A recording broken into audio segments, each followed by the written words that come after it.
नमस्कार दोस्तों, unique classes के एक और नए वीडियो में आपका फिर से स्वागत है। जैसा कि आपको पता है, आज हमारा जो टॉपिक है वो सिंथेसिस का होने वाला है और इसके अंदर हम लोग सिंथेसिस की प्रैक्टिस एक्सरसाइज करने वाले हैं, क्योंकि कॉन्सेप्ट आपको अच्छे से समझ में आ रखा होगा और साथ ही साथ यहाँ पर अगर नहीं आ रखा तो मैं इसके साथ में एग्जाम्पल्स के साथ में वो प्रैक्टिस भी करवाने वाला हूँ, रूल भी यहीं पर समझाने वाला हूँ। तो इस तरीके से अलग से इसकी जो कॉन्सेप्ट है उनके वीडियोस देखो, फिर इनकी जो प्रैक्टिस है उनको आप लोग पास बुक्स में करो। इससे अच्छा प्रैक्टिस भी हो जाएगी और साथ साथ जो कॉन्सेप्ट है वो भी यहाँ पर समझा दूंगा कि भाई कौन से एग्जाम्पल के अंदर कौन सा रूल लग रहा है। तो बिना कोई देरी के चलिए वीडियो को करते हैं शुरू। Let's start. आपको पता है इसके अंदर सेंटेंस तीन प्रकार से जुड़ते हैं। सिंपल सेंटेंस में बदलना होता है, कॉम्प्लेक्स में बदलना होता है और कंपाउंड में बदलना होता है। यहाँ पर जितने भी आपको एग्जाम्पल्स नजर आ रहे हैं वो मैंने आपके सिंपल के लिए हुए हैं, ठीक है। अब यहाँ पर देखो, टैगोर वॉज ए बंगाली। टैगोर एक बंगाली था। He was a great poet, वो एक महान कवि था। वैसे हिंदी तो हमें जरूरत नहीं है। Tagore was a Bengali, he was a great poet.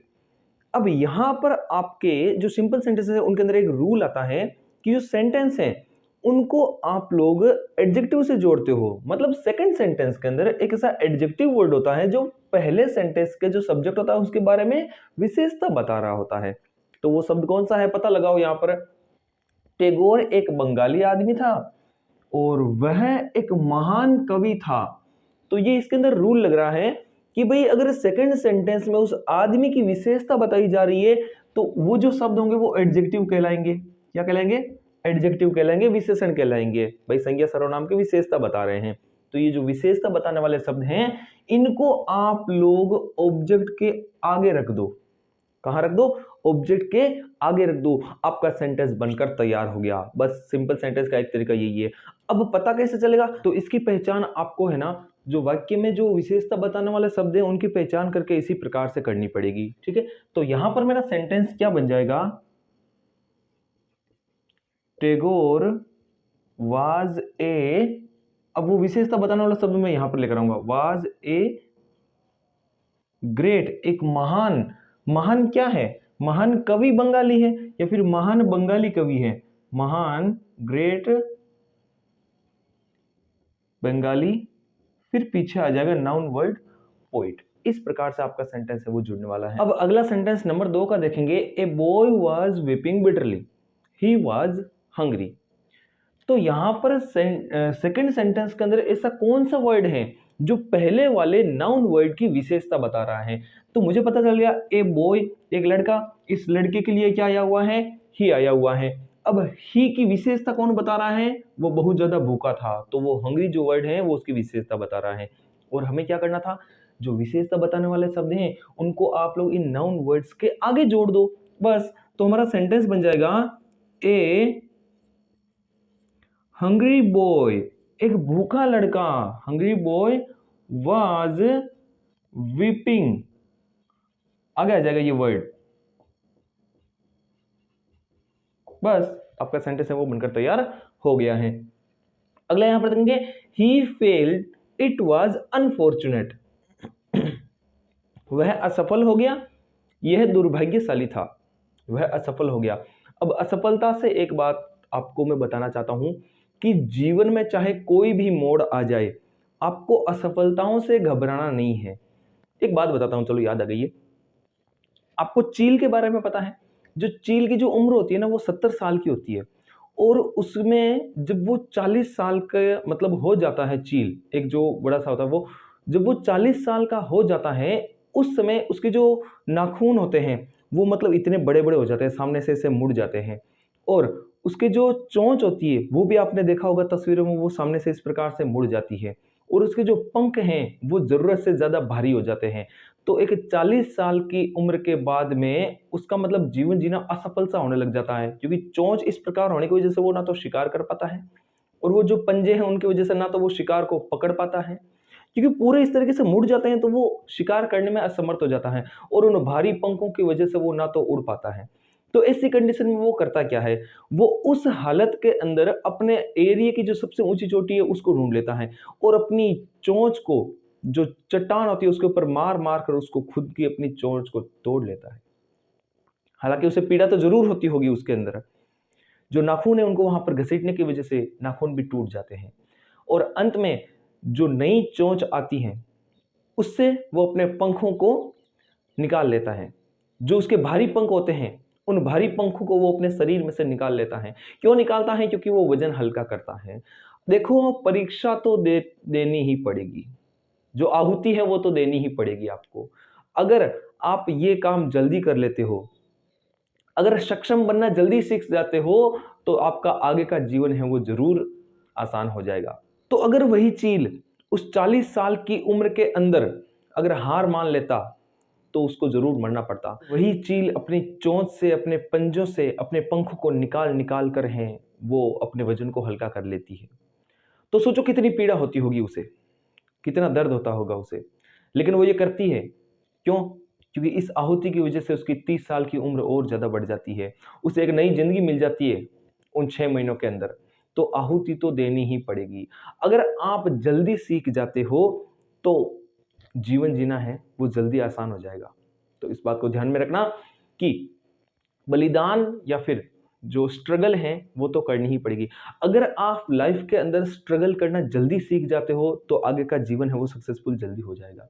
लेकिन अगर पहले आराम की जिंदगी जी रहे हो तो वही स्ट्रगल आपको लास्ट में जाते जाते एक ऐसी घड़ी में या फिर ऐसी पोजीशन में लाकर खड़ा कर देगा जहां से आप कहीं भी नहीं जा सकते हो। तो इन बातों को थोड़ा विशेष रूप से ध्यान रखना। अब आगे का जो एग्जाम्पल है वो यही कह रहा है, he failed, it was unfortunate. ये मान लो दुर्भाग्यपूर्ण था, वह फेल हो गया, वह असफल हो गया। तो यहां पर देखो, ये जो फेल या फिर ये जो ही, इनमें से ये अनफॉर्चुनेट किसकी विशेषता बता रहा है? ये यहां पर इट आया हुआ है, तो ग्रेट पोइट यहां ही आया हुआ था, मतलब इस आदमी की विशेषता बता रहा है। इट आया हुआ, इट मतलब कोई बात कौन सी थी? असफल हो गया। मतलब यहां पर ये एक वर्ब की विशेषता बता रहा है। ये जो शब्द है ये किसकी विशेषता बता रहा है? एक वर्ब की विशेषता बता रहा है। और जब भी ये चीज वर्ब की विशेषता बताएगी तब हम लोग उसको एडवर्ब मानेंगे। क्या मानेंगे? उसको एडवर्ब मानेंगे। अब यहां पर एडवर्ब होते हैं ना, उनके ज्यादातर जो वर्ड्स है उनके पीछे एल लिखकर हमारा जो सेंटेंस है वो तैयार हो जाता है अधिकतर कंडीशंस के अंदर। तो यहां पर सेंटेंस बन जाएगा, ही फेल्ड, कैसे असफल हुआ? तो दुर्भाग्यपूर्ण तरीके से। तो अनफॉर्चुनेटली, बस आपका सेंटेंस है वो तैयार हो गया है। एडजेक्टिव और ये जो एडवर्ब वाले सेंटेंस हैं जिनको सिंपल बनाया जाता है बहुत ही आसान तरीके से जुड़ते हैं। जो इनकी विशेषता बताने वाला शब्द है इनको इनके आगे लाकर पास में रख दो बस, और आपको कुछ नहीं करना होता है। देखो अगला एग्जांपल क्या कर रहा है, he did it with a great success. ये पहला सेंटेंस, यहां से दूसरा सेंटेंस। कंफ्यूजन के लिए आपको ये चीज है वो दोबारा यहां पर दे रखी है, लेकिन ध्यान रखना है कि यहां पर जो ग्रेट सक्सेस है वो इट की विशेषता बता रहा है, मतलब इसने जो काम किया उसकी विशेषता बता रहा है। तो आप लोग यहां पर सेंटेंस किस प्रकार से बनाओगे? सेंटेंस आपका बनने वाला है, ही डिड इट, उसने यह किया बहुत ही सफलता के साथ में। तो सफलता से सेंटेंस बन जाएगा, ही डिड इट सक्सेसफुली। ये आपका है वो सेंटेंस है वो तैयार होने वाला है। अब आगे देखेंगे, I want a knife, I shall cut vegetables with it. मुझे एक चाकू चाहिए, मैं इसके साथ में, I shall cut vegetables with it, इसके साथ में मैं इस चाकू के साथ में क्या काटने वाला हूं? सब्जियां है वो काटने वाला हूं। तो यहां पर देखिए सेंटेंस मेरा किस प्रकार से बनने वाला है, आपको वेजिटेबल्स काटनी है, इसके लिए आपको चाकू चाहिए। तो आपका यहां पर उद्देश्य नजर आ रहा है, आप सेंटेंस में बोल रहे हो के लिए। और जब भी सेंटेंस में आप लोग के लिए का भाव देते हो ना, उसके लिए आपको हमेशा टू प्लस वर्ब की फर्स्ट फॉर्म का प्रयोग करना होता है और उसका वाक्य का भाव निकल जाता है के लिए। बस इतनी सी चीज यहां पर ध्यान रख लेना। तो यहां पर के लिए का भाव निकल रहा है वाक्य में, तो मैं यहां पर क्या लिख दूंगा, आई वांट, मुझे चाहिए या फिर मैं चाहता हूं, आई वांट ए नाइफ। किसके लिए चाहिए? टू कट, काटने के लिए चाहिए। I want a knife to cut, क्या काटना है? वेजिटेबल्स।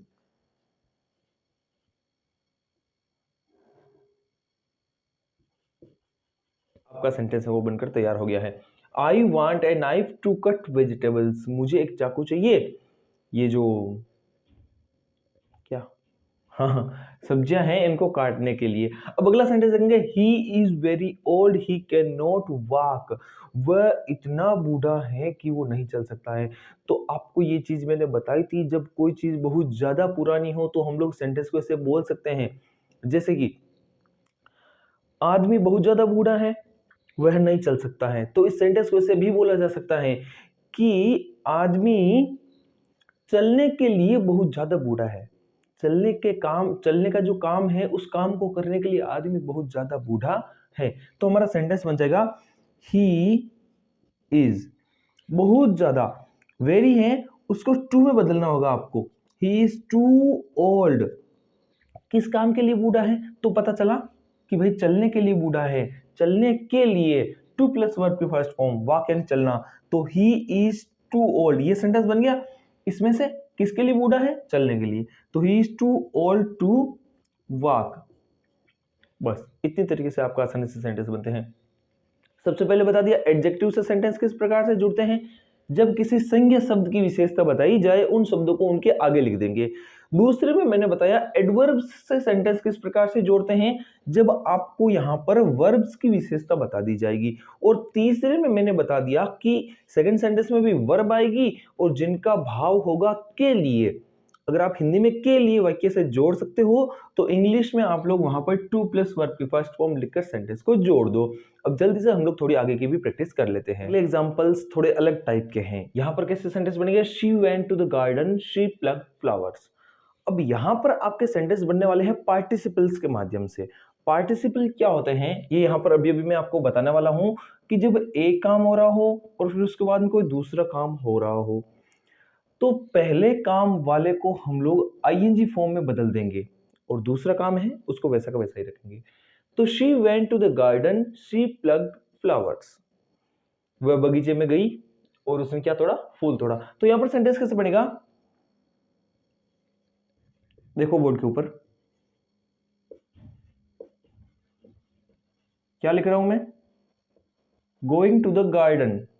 पहला काम को हमने आईएनजी फॉर्म में बदल दिया पहला काम को, गोइंग टू द गार्डन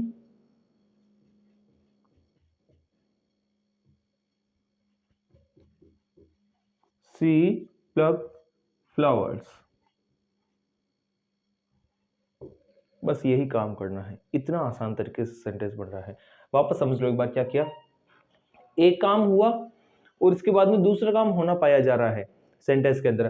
तो जो पहला काम हुआ है उसको आईएनजी फॉर्म में रख दो और दूसरे वाले सेंटेंस को वैसा का वैसा ही रहने दो। यही काम करना है आपको।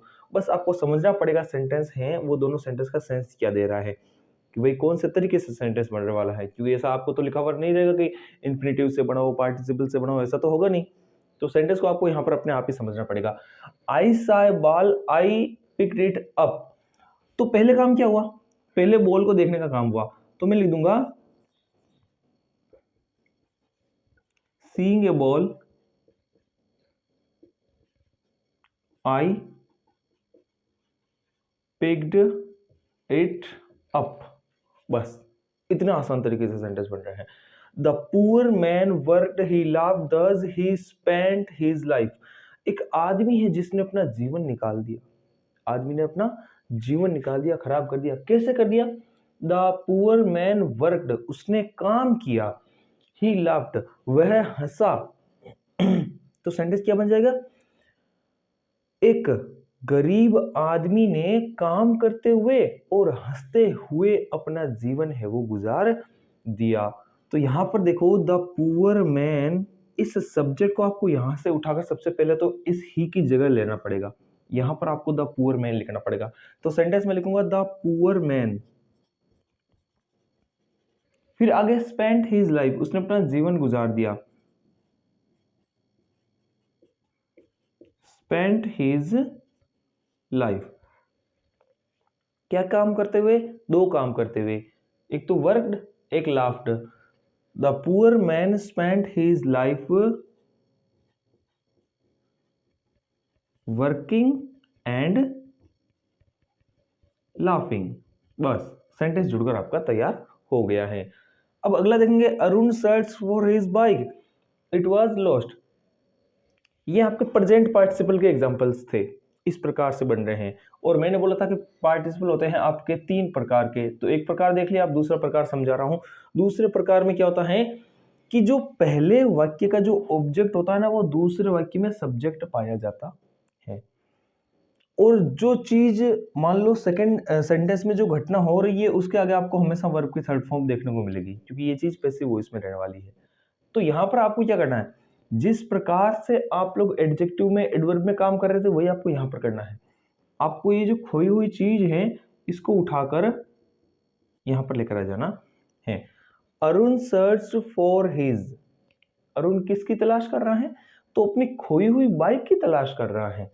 तो यहां पर मेरा सेंटेंस बन जाएगा Arun searched for his lost bike. ये जो वर्ब की थर्ड फॉर्म है ये यहां पर आ जाने वाली है। अगली बात समझ में। अब अगला सेंटेंस देखने वाले हैं, father child his son he felt sorry. पिताजी हैं उन्होंने अपने बच्चे को डांट दिया, फिर उन्हें अपनी गलती महसूस हुई। तो यहां पर ध्यान देंगे हैविंग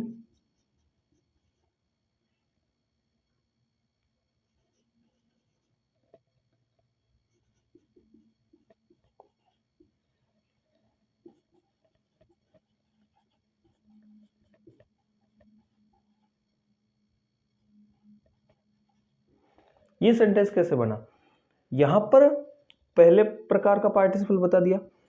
अब यहां पर ये जो एग्जांपल था ये दूसरे प्रकार के पार्टिसिपल का था। अब लास्ट एंड फाइनल बचा तीसरे प्रकार का पार्टिसिपल। और इसके अंदर होता क्या है, इसके अंदर आपको हमेशा वर्ब की थर्ड फॉर्म का यूज करना होता है। किसका प्रयोग करना होता है, हमेशा वर्ब की थर्ड फॉर्म का प्रयोग करना होता है। तो आप हैविंग प्लस वर्ब की थर्ड फॉर्म का यूज करोगे। तो यहां पर देखो, पहले तो पिताजी ने उस बच्चे को डांटा, सेम यही चीज है, बस अगर काम एक पूरा हो जाए उसके बाद में दूसरा काम शुरू हुआ हो तो आप लोग इस प्रकार से सेंटेंस बनाओगे। और तुरंत कोई काम पाया गया हो तो प्रेजेंट पार्टिसिपल से आप सेंटेंस बनाने वाले हो। तो यहाँ पर एक काम पूरा हुआ, जो काम पूरा हुआ उसको आप हैविंग प्लस वर्ब के थर्ड फॉर्म से लिख दोगे। तो having child his son father felt sorry. बस आपको इस तरीके से सेंटेंस बनाना है। ये एग्जांपल मैं आपके लिए रख रहा हूं, सेम इसी तरीके से बनने वाला है। जल्दी से मुझे बता दो कमेंट सेक्शन में लिखकर कि वाक्य क्या बनने वाला है। क्योंकि पेन खो जाएगा, जब वो पेन खोजेगा तभी तो उसके बाद में तो वो ढूंढेगा, या फिर खुद ही तुरंत ढूंढना शुरू कर देगा, नहीं। जब पेन खो गया उसे पता चला, उसके बाद में उसने पेन को ढूंढना शुरू किया। तो इस सेंटेंस को आप लोग मुझे कमेंट सेक्शन में जल्दी से लिखकर बता दो।